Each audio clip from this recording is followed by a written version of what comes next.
Hello everyone, Lizard here again. Today I'm bringing you like a day one, kind of like first impressions of the new crafting system, the legendary system, the dungeon system, etc. So far, I'm loving all the changes. Crafting has philosophically completely changed. You used to wanna find items that were not so good and just completely YOLO until you get good items. And right now, that is not the case anymore. Right now, what you want to do is you want to find good bases so you can make good items. I'm going to show some of the items that I made just yesterday on the first day. We have the here on our legendary tab.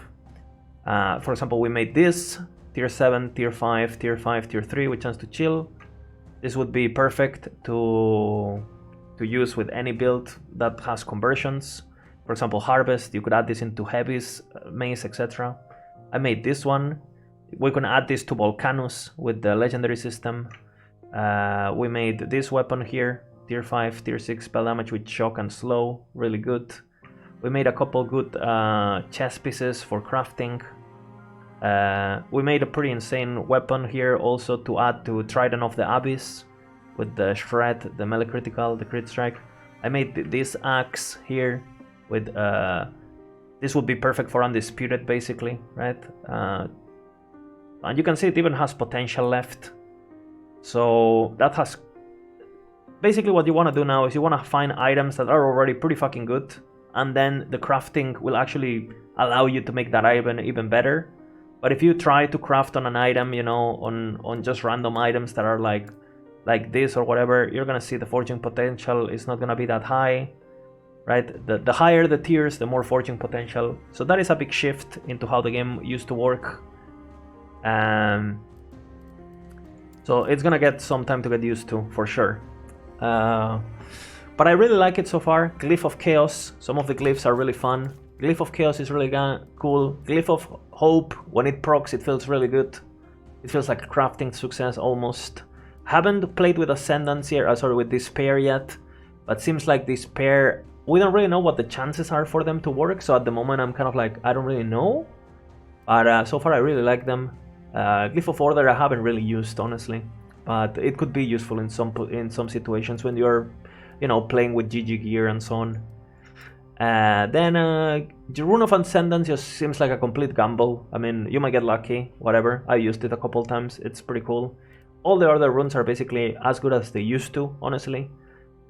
Shaping, this and etc. Right, and refinement. The one thing that I don't like about these runes is that, for example, Rune of Shaping used to cost like 1 stability, right? So you could roll it a lot, and now it costs up to 20 forging potential for just getting the implicit. I think they went a bit crazy on this.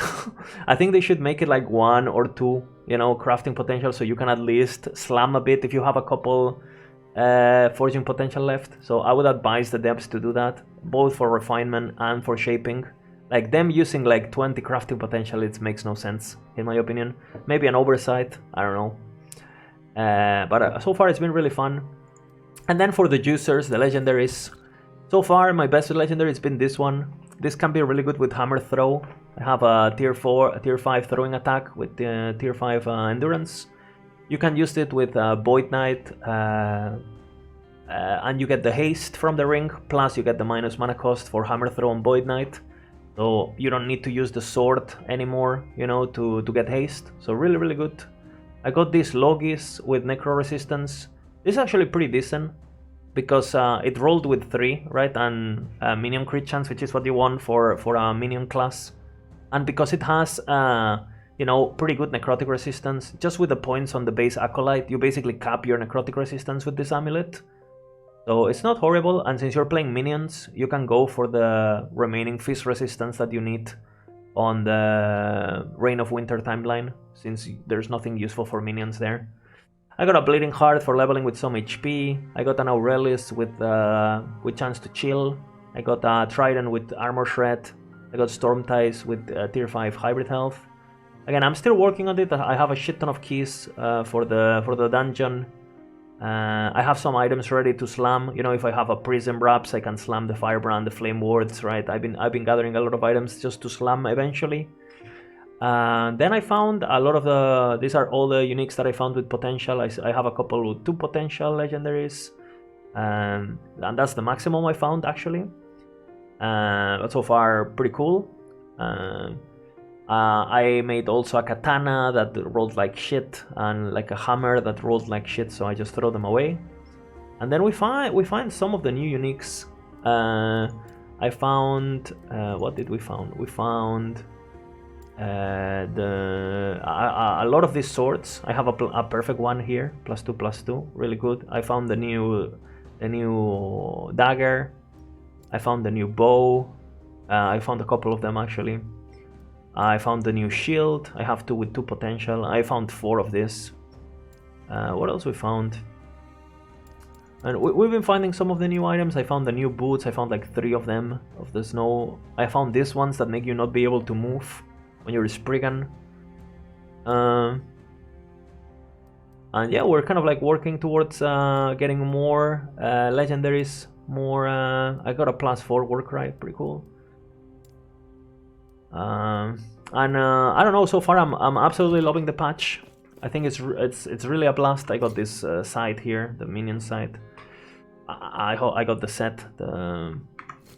Again, so far I'm really enjoying the patch. There is one annoying thing that basically all items that used to be good have been converted into shit for polearms or things like that. For example, if I go to like for example my old polearms, it used to be a Sophnia. Now it has elemental penetration for whatever reason. So all of these GG weapons that I had are completely wasted. All of the exalteds that I saved for months, right? Things like my crit multiplier katana. This used to have 6 stability. Now it has 7 crafting potential. So again, this could have been the best weapon in the game. I didn't craft because I was waiting for the new crafting system, and now I can't even craft on it. Like I can't even add it. It'll be risky to even add 2 prefixes so I can use it in the Eternity Cache. So that's how fucked we got. Some of the new armors look pretty poggers. I'll go back to the Sentinel. Some of the new sets I think look really good. A lot of people think sets are underpowered now, and I think this set has a lot of potential. I think this set has a lot of potential. Now the weapon gives you up to like 300 melee flat damage with Smelter Rats, because you can have 15 weapons, 20 per damage. So it can get pretty nuts. You also get a shit ton of armor with and a shit ton of health regen. So don't underestimate some of the high level sets, because they're actually better than I think people give them credit to. Again, the dungeon has been amazing. You guys have the build guide in the channel. Sorry, the boss guide in the channel if you want to see how it goes. The crafting system, again, I'm having a lot of fun. Glyph of Chaos is really fun. The dungeon is really fun. I actually have fun crafting now. Glyph of Chaos on its own is godlike. Again, I was showing some of the items that we got, right?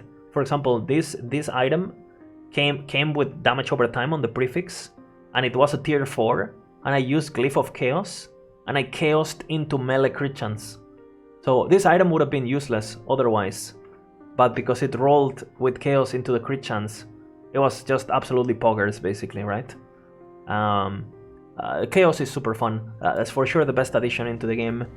Again, maybe they have to take a look at the values of items, for example, that you gamble.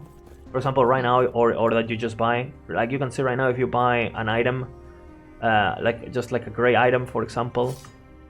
Before it was pretty easy to make this into a tier 10 and at least get your build going. Well, right now with 12 forging potential, you'll be lucky if you get even 2 crafts, right? So on the low end, crafting has been nerfed. On the top end, crafting has been turbo buffed.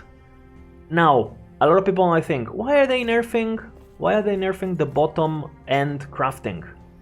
Because it's not important. Honestly, if you're playing the campaign, right, if you're just kind of like playing through the first monoliths and stuff, you can clear these monoliths literally naked, just with trash you find on the floor. So I kind of like that crafting is the bases are more important, And I feel like the new crafting system, even though it might be a bit too extreme when with the cost and how much potential you're getting on items that are not so good, I still think it's a good approach. I think the items that drop the best should also be the items that are crafted the best, instead of just, you know, brute forcing RNG craft into shit until you get something good, which I think it's just repetitive, emphasizes using the gambler, and I don't think it's fun at all. The new system, when you find a good item, you will make a good item, and I think that's their goal. I think they achieved it, and I'm really happy with it. Some of the new mobs are cool. Again, I'm having fun. I haven't taken a look too much into the new abilities. I heard the Umbral Blades is a bit bugged and it's doing like a shit ton of damage. So I guess they're gonna fix that eventually. I've taken a look at Primalist. The passive tree looks amazing with this like breakpoint thing they done. Like when you reach certain amount of passives, you get like a breakpoint. I really like that. Really interesting. It makes like I just like breakpoints. I come from Diablo 2, so I just love breakpoints. The Swarm Blade form, I don't really... I had a brief glimpse at it and I had no idea what the fuck am I supposed to do with that. Because it has like a lot of minion shit and then some like flat damage shit, but only for the abilities that have cooldowns. So I don't know if you're supposed to build full cooldown and go like kind of like an assassin in League of Legends or something. Sounds weird. In the tree, it sounds like multiforming is kind of like the way to go, just because there's a passive that gives you a huge buff for like a few seconds after you transform. So I feel like that might be the best way to go, like play 1 or 2 forms, sorry, 2 or 3 forms and just like switch between them, which I mean, it might be fun, we will see. And so far, what else? Upheaval looks absolutely crazy if you use it with a staff, because you can get a shit ton of flat damage and a shit ton of penetration. And yeah, I mean, it's looking, the patch is looking sick. I'm having a lot of fun with the legendaries. Again, legendaries are not something that is granted to you. If you're expecting to get, you know, like 4 potential Bastion of Honor on day 1, yeah, that's not happening, right? Enjoy the patch, enjoy the grind, enjoy the small victories, right? Like again, these items might not look like much, but dude, it's a level 20 Bleeding Heart with 70 HP. Like, for twinking characters and leveling characters, this is insane, especially now that you can level towards with the dungeon. Hey, you're using Storm Tides? Boom, now you have Storm Tides with a bit of HP. Like, again, any upgrade is an upgrade, and I think you should appreciate it, be happy with it. And if you ever get that GG upgrade, feel free to, you know, link me an image in the comments. I want to see what items you guys are making. Thank you guys for watching. And yeah, I'm gonna start streaming now, and let's see what happens on day 2. I'll do another update like this in a few maybe days, maybe at the end of day 2, if I gather some more knowledge. Have fun with the patch. Thank you, 11-hour games, for this patch and supporting all the streamers. And yeah, thanks for the community also for being so helpful, and I'll see you guys on stream. Bye bye.